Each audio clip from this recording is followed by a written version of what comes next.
The morning mist clung to the rolling hills of Sarah Washington's 200-acre farm like a protective shroud. At 34, Sarah had traded her military fatigues for denim overalls, but her sharp eyes still swept the horizon with the same tactical precision that had once made her one of the Army's most feared snipers. "Mama, the chickens are acting funny again," called out her 8-year-old daughter, Maya, from the chicken coop. Sarah smiled, wiping soil from her hands as she tended to the vegetable garden. "They're probably just excited about breakfast, baby girl." This farm was everything to her, a sanctuary she'd built with her military savings after 3 tours overseas. After losing her husband Marcus to an IED in Afghanistan, she'd promised herself and Maya a quiet life away from violence.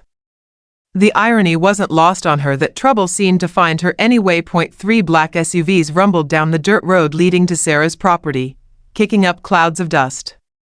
She straightened, her hand instinctively moving to the small of her back where she used to carry her sidearm. Old habits. The vehicles parked in a semicircle in front of her farmhouse. 8 men emerged, all wearing expensive suits that looked out of place in the rural Georgia countryside.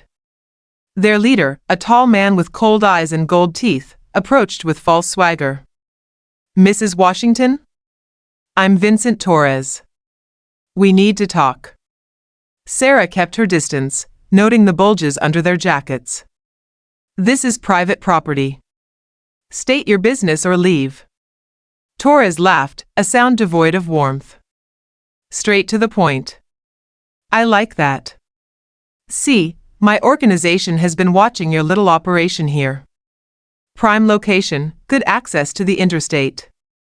We'd like to make you an offer for the land." "Not interested."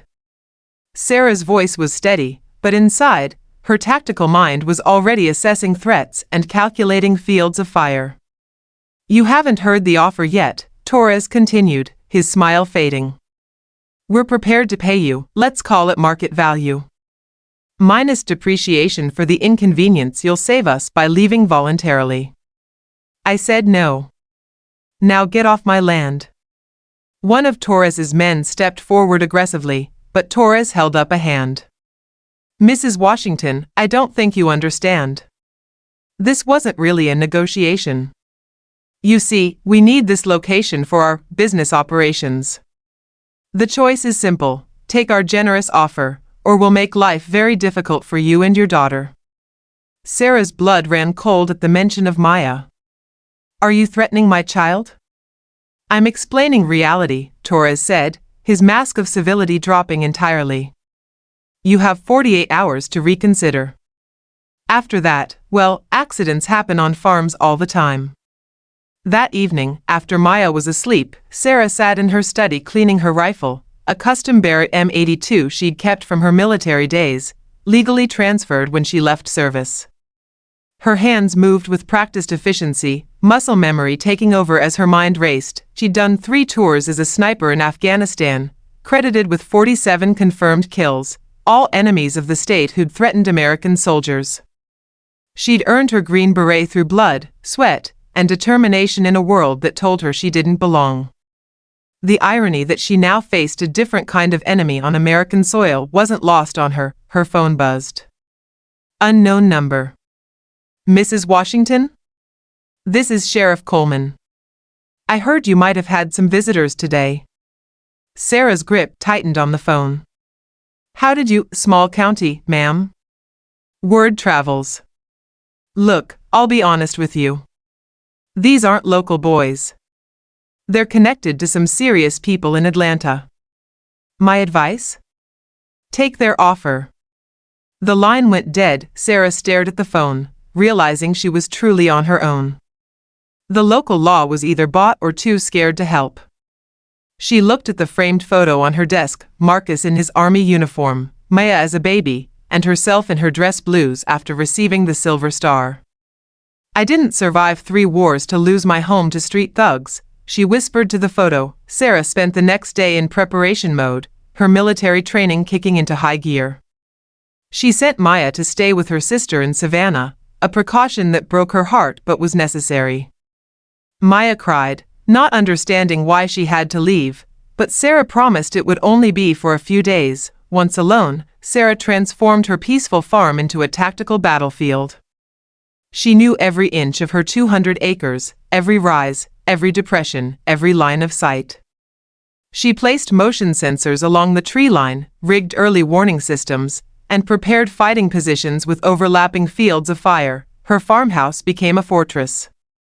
She reinforced windows, created firing ports, and stockpiled ammunition and supplies. In her barn, she set up her primary sniper position with a clear view of all approach routes. That evening, she called her old unit commander, Colonel Janet Hayes. "Sarah? Christ, it's been 2 years. How are you, soldier? I need a favor, Colonel. And I need it off the books." After explaining the situation, Hayes was quiet for a long moment.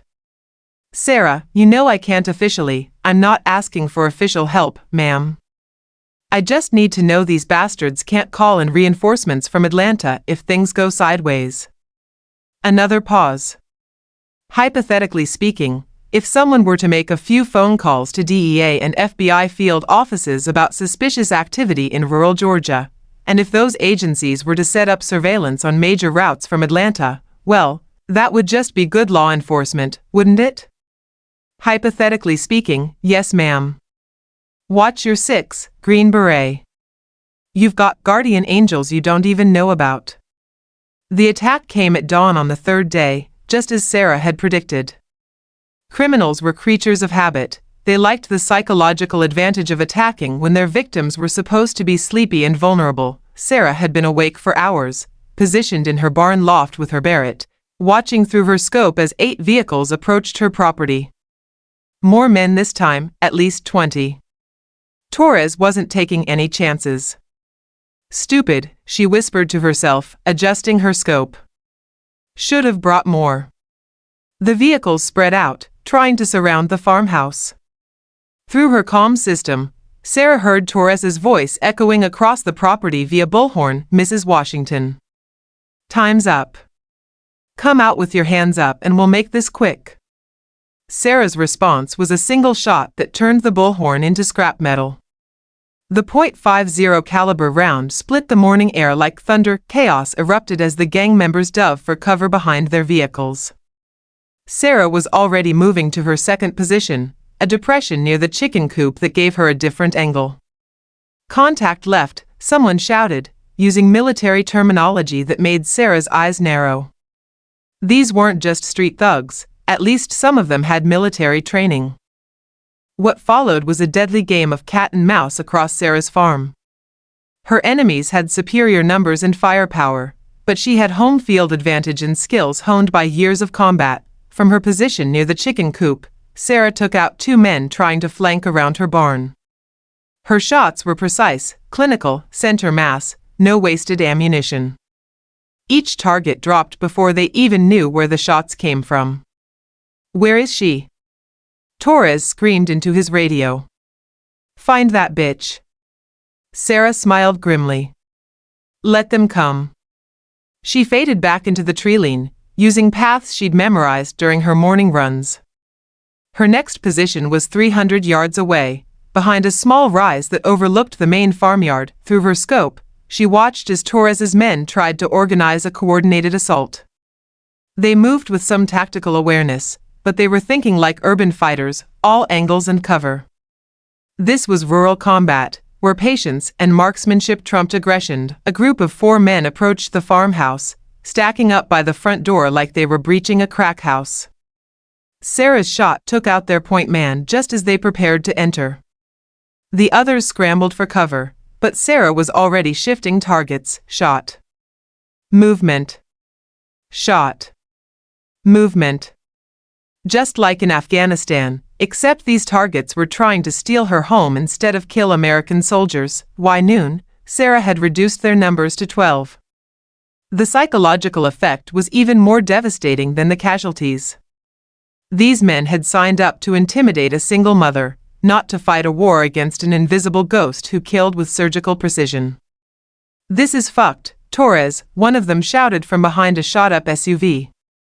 "You said she was just some army cook or some shit. Shut up and advance." Torres snarled back, but Sarah could hear the fear creeping into his voice. She decided to accelerate his psychological breakdown. Using her phone, she called Torres's number, the same one he'd used to threaten her. "Hello, Vincent," she said calmly when he answered.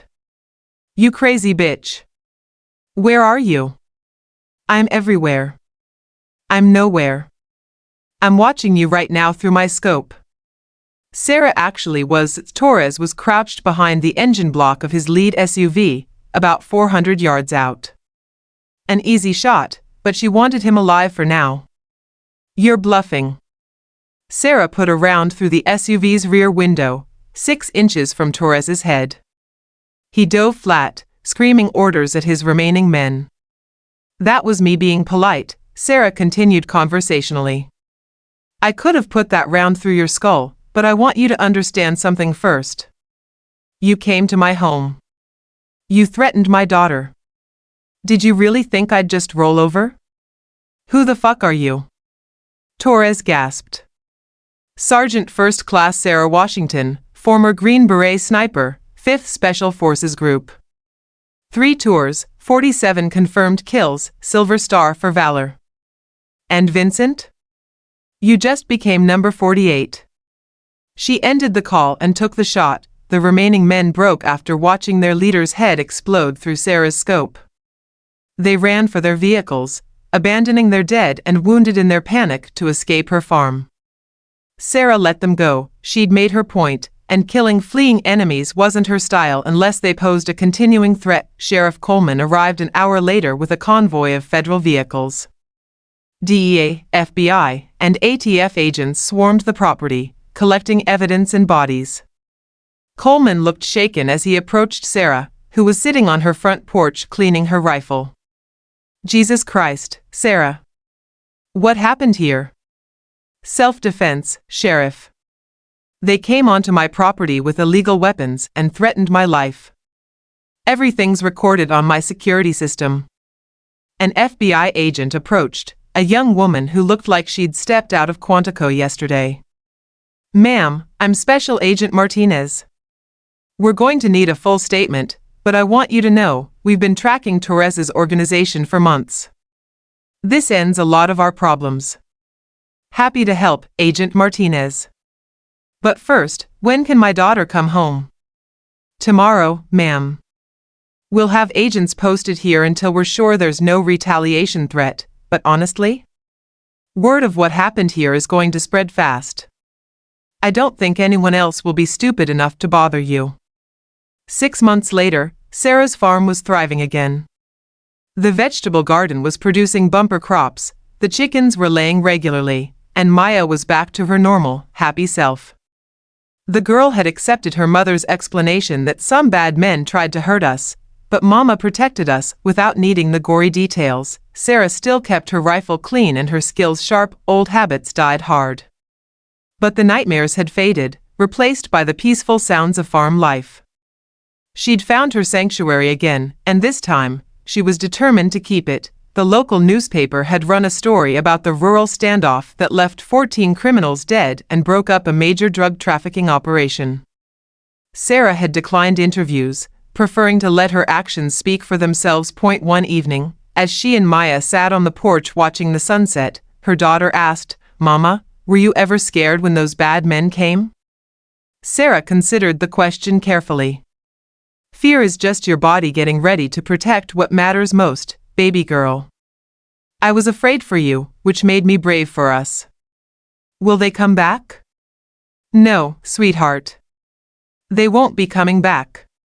And in the growing darkness, Sarah Washington, farmer, mother, and guardian, watched over her peaceful domain, ready to defend it against any threat that might dare to darken her doorstep again.